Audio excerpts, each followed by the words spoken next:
Hey, how's it going? This is Johnny, and I'm stranded out here I'm in Austin, Texas, but I'm in a neighborhood called Lake Travis. It's like way out the hell out here on the west side of town, and I'm in a 2006 Honda Ridgeline, and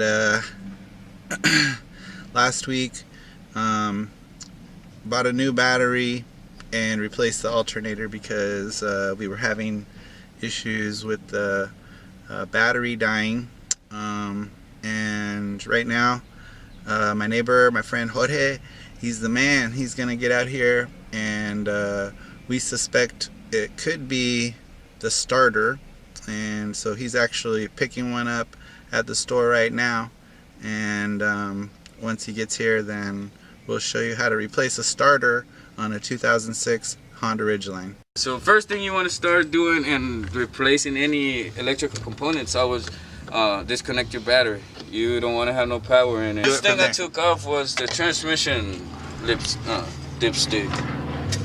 And check that out.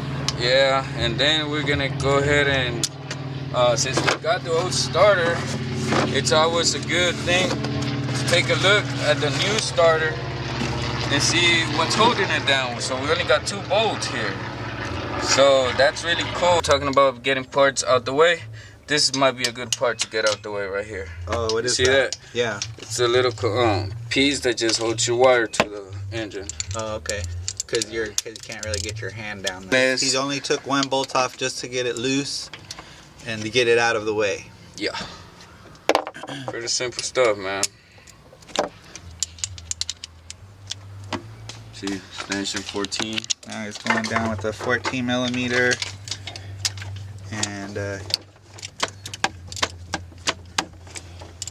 there you see it's not really still an easy fit, but that's the way you gotta be.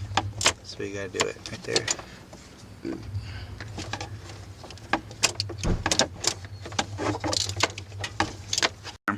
I have gloves in here, man, with all these sharp edges and stuff.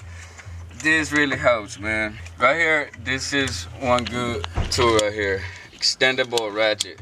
Oh, nice. It makes it longer, it makes it shorter. Cool. This occasion I had to use it kind of short right here. So you see that extension, just one extension. Yep. 114 right there. Yep. Put it in there, put the ratchet in there, and make some, First thing we should have done right here. On all starters, guys, we only got 2 connections. The power right here, just right here. This is live power. It comes straight from the battery to it. And then we have the signal right here, small wire. All starters have live power and signal, and you want to unplug those. And so we took both of the bolts that hold the starter down, and now we just gotta take off the electrical connections to it, and then we're gonna be pulling the starter out. For that, I wouldn't recommend disconnecting the radiator hoses. I think you can just move them a little bit out the way. Well, we show it. This one didn't have a bolt. It was just a plug. Yeah. This one we did take the bolt off, and then we taking it out. Took the big wire out.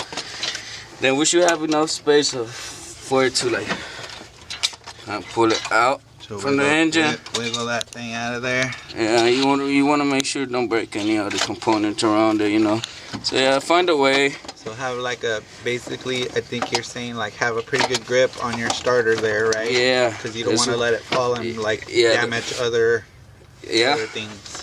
Yeah, that's why gloves come handy, man.